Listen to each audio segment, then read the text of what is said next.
Hello, Roftwood. It's me, Zombie GG with the Roftwood Coordination Center, proudly presenting you with another post-apocalyptic production I like to call an RCC Fireside Chat. I'm blown away that this is my 30th episode. Thank you folks for showing your support on the Discord, SoundCloud, and YouTube. It's really cool to see people care about these stories. Without further ado, here's my 30th episode and the third part of my series with Bosch, a player whose long legacy in Malton is covered in legends and lore. Thanks for tuning in, and I hope you enjoy the show.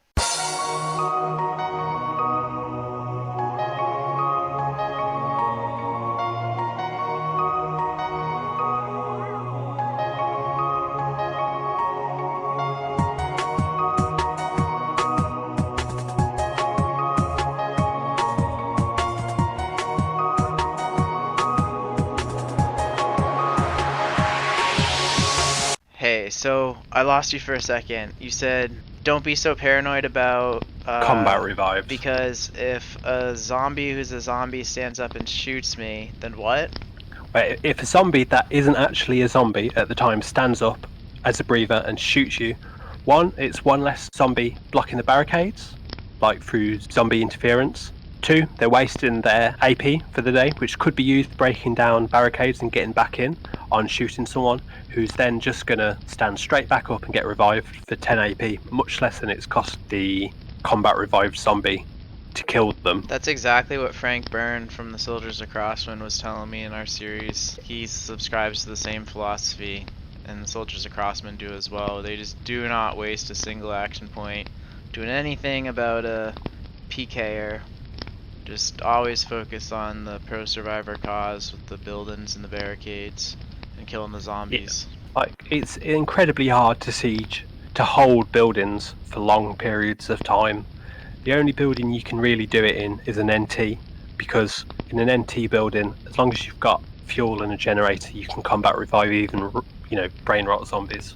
The whole trick to an NT siege is get the zombies out as quickly as possible. The only thing that really matters is how many zombies are not in your building, i.e. you get rid of them as fast as you can, and the barricades to keep them out in the first place. That's all that really matters.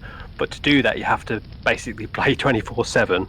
You have to be incredibly vigilant watching the cades, but if zombies do get in, and they do get in eventually because you can't watch every single second, you've got to keep the generator up. So there's a command you can put in your URL called fixgen, and we would refresh on fixgen, so that if someone parachuted in and tried to kill our generator, or if zombies had broken and they immediately go for the generator, your act of refreshing fixes the generator instantly. Dude, that's like the zombies with their question mark rise. It is. I mean, we also used rise against the zombies. When the Gore Corps turned up, maybe 6-7 days into the siege, they would come in as breathers. They would PK like a 404 member, who would then be spamming rise to stand up straight away and instantly get revived, and then instantly you've got another survivor on their feet, meat shielding the building. It's kind of funny how we used rise against the zombies, but that's like, it got to the point where people would get PK'd and they would be standing up again alive within 20 seconds. So how long did you last in this Blackmore siege? 13 days. Jeez. And then what happened? Well, in the first couple of days of the siege, there was like 20 versus 20, maybe 20 people inside, 20 zombies outside. It's like you guys, the 404 and the Big Prick.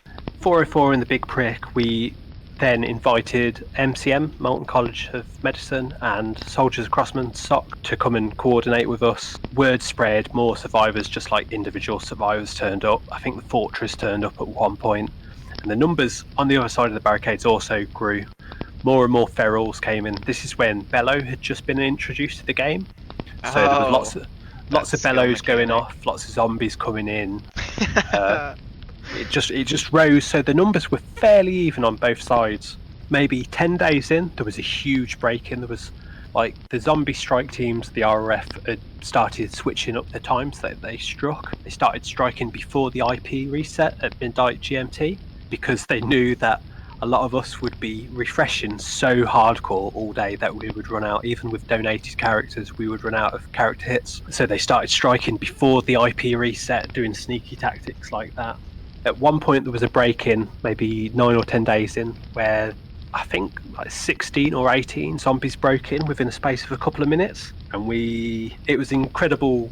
Like, who the fuck has got a generator? Who's got fuel? How can we do this? Just like panicky in the IRC channel amongst all the survivors, like, how can we get them out? But we put a generator down. Some people spammed fix gen whilst we just combat revived all of the zombies out, and then we managed to last a couple more days after that. But it just got to the point where none of the survivors had any resources left. We were all out of syringes. Some of the trenchier survivors that had turned up were out of ammo. We didn't have generators or fuel. We would send people out like, can you fix a factory, or can you fix some of the buildings around Blackmore? But I think the zombie players quickly caught on that was, both it was distraction, but it was also resources, so they started squashing those, and then it ended up just everyone was absolutely exhausted. As I said, I probably watched the Cades for an average of like 12-15 hours a day for 2 weeks. I wasn't the only one. The other people in 404 were doing dedication. The same. Dude, I played this game when I had summer vacations off in high school. I donated $5 super easy on my first character because I loved the siege type things, and I got the like infinite IP refreshes. It was just so entertaining to me to watch everything happen real time and try to be like one of those X factors in the whole like story of the game. That's the funny thing, for an incredibly clunky game based around like primitive browser technology. You can actually play it in real time, and it is actually quite fun. That siege was the most fun I'd had, but it was utterly exhausting. By the end of it, 404 especially, who had taken the lead in being like ridiculous no-lifers for the duration of the siege. On your IRC client, you typically would set up like a sound to trigger when people typed !Cades. Cades would be like the Cade alert, like, we need to barricade right now. Damn, a notification would get like pinged to everyone? Yeah, a notification. It was a bot that just pinged everyone anytime someone put the command in. My command triggered a sound as well, and for like days after the siege had ended, I would just be like sitting there slightly on edge, like hearing this Cade alert sound in my head. It was exhausting, but it was the most fun that I'd had in Urban Dead, and ended up being pretty much the most fun I ever had. It was incredibly good-natured. We combat revived like the leader of the RRF, and he spent a night in the building with us, just engaging in banter. We had lots of. It was just incredibly good-natured and good-humoured and good and sportsmanship fun. From both sides. Yeah, there was no zerging. There was no people getting like genuinely antagonistic to each other. It was incredibly hard fought, but there was a lot of respect between the sides. I think the fact that 404 was like lots of RRF ults and mostly Gorecore ults helped, because the personalities involved on each side, the main personalities that were driving it, already knew each other. So it was like friendly natured. That's pretty cool. Those are my favorite kind of battles, man. Friendly natured, but really hard fought. And in the aftermath, 13 days, you said? 13 days. And then you guys just run out of resources, they break in, eat everyone. Yeah, it was such a relief to die in the end. Like, to just welcome it to a degree, take a long dirt nap. It was like having shell shock in a weird way. It was just, it'd been too much for too long. Oh, that's how I felt with some of the Nicole's Mall sieges I've done with my zombie GG character. Like, I've tried really hard to bring back that style of play. When the Scourge first showed up in Roftwood in like, winter, spring of like 2018, I was going real hard. I didn't do the combat revive thing though. I gotta open my mind to a different way of thinking about that. It's just a mentality thing. I mean, the maths make sense. It's probably cost someone. It would make necrotech buildings a lot easier to defend. Oh, for sure. That weird mechanic where it's like brain-rotted zombies can get revived only if standing in a powered necrotech building. If those circumstances all align, then you can just like, for 10 AP, save yourself a bunch of bullets and RNG, because it's 100% like kill shot for 10 AP. It's like a super weapon, and like I say, zombie players that have got guns on them that get combat revived are too easily tempted. Like, they go, I can shoot that person that's revived me now. But in shooting that person, they've probably used double of the AP that it's going to cost that survivor to stand back up again. And like I say, they're not blocking the barricade anymore because they're a breather.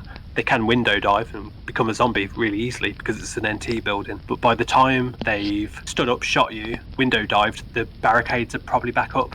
So they then find themselves outside with less AP than they need to break down the barricades again. It's a win-win. So many survivors were like paranoid and fearful. I like learning lessons from things. The Soldiers of Crossman series I just did, they taught me like their theory of like PKing that I hear you kind of subscribe with as well, about just don't even bother chasing them down, don't waste the AP.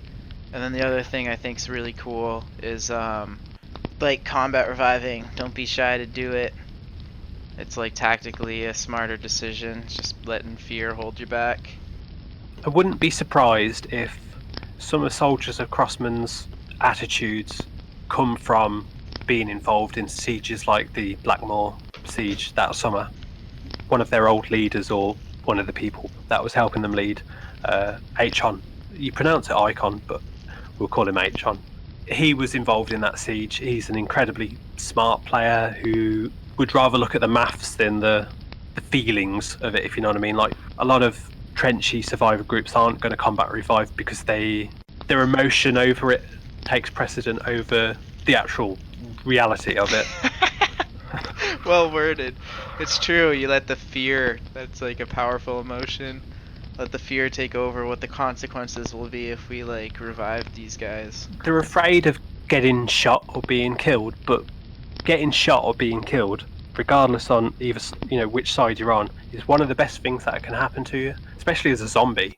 Like, you stand up again for 6 AP, it's almost always a win. We didn't really care when the Gore Corps turned up in that siege. We would let them shoot us, we would stand up, and we'd be alive again within 20 seconds. It's just the way, it's the way to play. But too many people, especially back in that era, didn't get it, wouldn't even think about it. Later on, I'm sure we'll probably get to it. I joined the Fortress, and the Fortress, among trenchy survivor groups, were probably better than most, So you're still running Renegade Romero, he's the zombie guy. And then, who is your 404 character? Dante Bosch. Dante Bosch. Okay.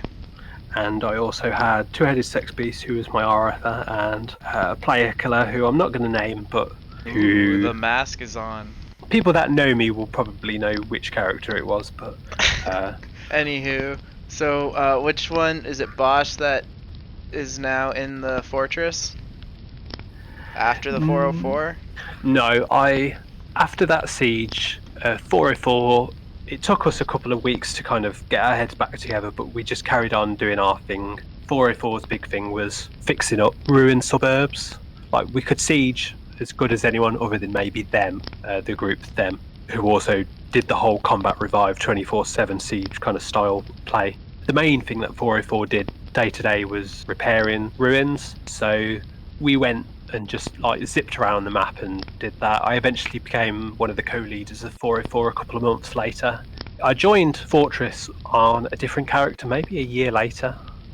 We'll get to that fairly soon. Okay. So after that I hung around with MCM on my Renegade Romero character. They were running like rot revives, and Renegade Romero had brain rot, so it's a pretty cool group to hang around. Yeah, like, they liked me, I liked them. They did karaoke sessions in the hospital. I've never really been a fan of standing around talking in Urban Dead. In fact, for the purposes of this podcast, I'll refer to those players as role players or RPers. Everyone in the game is a role player to a degree because we're all playing a role. But my very narrow definition of RPer in Urban Dead are just the people that stand around uselessly talking. I've never enjoyed that. To be honest, I've always targeted those kind of players. There used to be lots of like little groups dotted around the map, like Bainton Hotel and other little buildings where you would just get like half a dozen people that just stand around and they don't actually do anything other than talk. Like, these days, I don't mind that people do that, but I used to, particularly on my player killer ults, target those kind of buildings. I mean, are they not even healing and reviving people? Some of them didn't even do that. One of the reasons I liked MCM, despite the fact that they had a reputation for standing around and just talking to each other all day, is they ran the Rot Revive, they taught new players how to play, they would get like guest speakers in and do like lectures. They had Jorm, and who was like the founder of Mob, and the zombie players and player killer characters would come in and do talks. So they had a bit more going for them than the average kind of role player stand around do nothing group. So I'd hang around with them from time to time when I wasn't busy eating people with Renegade Romero. I eventually became one of the co-leaders of 404, played with the Gore Corps, and then time went around. It became 2011. For a long time in the RF, I'd kind of wanted to become one of the members of the War Council, which is like, you had the Popper, who was the leader, and you had aunts and uncles who were like strike leaders, and then you had the War Council. To be a part of the War Council, you typically either led a team, like a strike team, or were like second in command of a strike team, or you were just useful in some way. You contributed to the upkeep of the group, you helped new players. I had my eye on joining the War Council. I was quite ambitious in these days. I wasn't very... You're all over the place, man. Like 404 Barha, and then Two-Headed Sex Beast is now in the War Council. Not only are you in the Gore Corps now, but you're in the War Council? Yeah, I'd made myself useful and ubiquitous, and just I put myself everywhere, and if I had an idea I would share it. Some of the people in the War Council, just because of how incestuous like group leadership could be, already knew me, already knew I could do a good job. We had like the leader of the RRF at the time, Jadkor. He had a character in 404 Baha Not Found, so he would have seen me leading, would have known that I was, capable. So like February 2011, I got added to the War Council. I didn't have a strike team to lead, which was quite unusual. You could get added to the War Council. Fifi, who also led 404 with me, she didn't have a strike team to lead, but she was in the War Council, and she kind of helped me get in, because we were inseparable at this point. Me and this character Fifi, we were born days apart. We got the same mentality towards the game. We had a lot in common. We would spend, when I say hours and hours talking to each other each day, I mean sometimes we sat there and talked to each other for like 24 hours straight. She helped me get into the War Council. Damn, what a cool partner. Yeah. Like, everyone loved Fifi. She's just one of these players, like, who... Influential, but funny, friendly, just really dedicated to the game. We made a really good team for a while. So I got added to the War Council, and then March of the Dead 2 happened. Oh, I've just recently heard about this.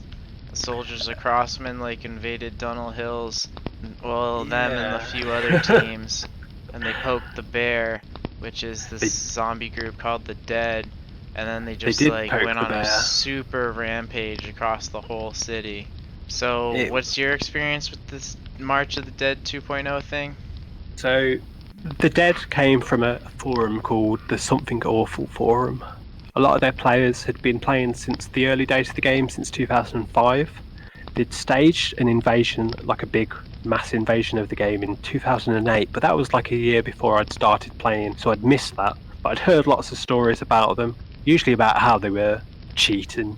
They just zerged, just unrepentantly zerged. They didn't give a fuck. They was popular accusation or like truth? No, it's truth. Their stated aim of the game was to break it. They weren't from the traditional group meta. They didn't have the same value system. Same value, on playing honestly and fairly and not zerging. And so when they invaded the game again in early 2011, their aim was to break the game. Overnight, they suddenly had a couple of hundred players. Within a week, they had over 1,000. At their peak, they probably had about 2,000. They had like an auto-scouting program that they would encourage their people to download. And every page refresh, it would scrape the information off the page and it would feed it back to a central database, and then it would feed it back to the player. So essentially you've got a couple of thousand players who every time they step through a block are recording what's in that block, where it is it fixed, is it lit, is it a ruin, into a central database, which then feeds it back to the players like, there's buildings here with people in, you should go here. That was something that the traditional Urban Dead meta groups typically didn't like. Like there was a survivor group called the Department of Emergency Management, and they had an auto scouting tool called Demon that was incredibly infamous. The Philosoph Knights and stuff would harass them to the ends of the world because you could have multiple characters in the DEM, in the fire department, Police side department. or the police department or the Civil medical defense stuff. unit. Dude, they had so many freaking units. Because they've got all these different sides where you can have a character in each, and they've also got auto scouting. It's kind of like Zergin for scouting info. Well, the Dead had a similar tool, but just on a much larger scale. Their numbers just got ridiculous. Their PK wing alone, the Malton Globetrotters, was bigger on the stats page than the biggest survivor group. Damn, that's terrifying. They had an auto scouter. They didn't care about Zergin, so they had like multiple hordes. They had some really nasty people in that group as well. Like, not just the Zergin, but They really just don't have like a code of ethics or something. Even if they had so many people that they just didn't have any control. But the leadership of that group, and I know because I sneakily hung around in their IRC channel for a lot of the time, and I also had access. I got someone to reverse engineer their scouting program, so I didn't have to use it, but I could get all the information that they were using and use it against them. When they started invading the game again, I saw an opportunity to put together a kind of super group of sorts. The plan was I would get 30-40 of the best players that I could find, typically from the zombie or PK side of the game, but we also had some survivors involved as well, to form a temporary group that would be completely secret, that would essentially just counter them by doing lots of revives, fixing up behind them, using their scouting info against them. Like, we knew where their hordes were, we knew where the repairs were, we knew where their ruins were. I formed a group called Assisting Suburbs Surreptitiously, Gratuitously Reviving and Barricading, aka Asgrad. A secret group, like I said, and we just spent a couple of months going where the Dead wasn't. We knew where they were, we knew where they were planning to go, we knew where we could repair, we knew where we'd be the most effective. We weren't a massive group by any means, 30-40 people at most, but considering most of the other survivor groups were like basically asking to be trolled by the Dead, we just kept our heads down and got the job done. It's funny, this group that I formed, because it was predominantly PKer and zombie meta players that I'd recruited, because that was really who I knew at the time. We often talked like, oh, once all of this is over, we should form a player killer group. Like, once the game gets back to normal, we should go and use our this organisation that we've got to player kill, and that's exactly what we did. So it's kind of like when you did the escape with Renegade Romero, then you all turned into zombies and stuff. Yeah, harnessing what you've got. Doing basically it with this super survivor resistance against the Dead group, and you're like, what if we all turn PK after this is done? Yeah, it's so conniving, Bosch. You're such a dramatic guy. You add the the dun dun dun to the play that is Malton or whatever, all the crazy events. You're the guy who is responsible for the scare and everything. I developed this idea of what is the most efficient loadout you can use to maximize the body count per character. It turns out that it's 16 fully loaded shotguns, one loaded pistol, and one spare clip, and that does the maximum average damage per player. You could, in theory, do more damage by having an entire inventory of flare guns, but even when you average it out mathematically, the 16 shotguns, one loaded pistol, one pistol clip is the way to go. So when my secret survivor group metamorphosed into a player killer group, the first strike I don't think we used that loadout, but then as we went on, everyone would be turning up with that loadout, and it means you can kill 3-4 people on average, alone. So you times that by, I think we typically had 10-11 people. You can kill at least 30 people. So the autumn of that year was spent going around picking particular targets. We went to kill like the people at the Haslock building, because Oh, wow. You turned on your old friends. yeah, but then we had a couple of people that were in the group as well, or had been in the group. So they were kind of, it was that thing again of it's more fun eating the people that you know or shooting the people that you know. Yeah, because it's more like intimate almost, in a weird way. But yeah, we did a string of strikes where, again, it was very secretive. There was no official group name, there was no group tag, there was just an IRC channel where we coordinated it. I So would you tell all had people, your masks, yeah, so like you weren't easy to track down. I would tell people just come up with your own group tag. Can be anything you want. Mine were always references to music.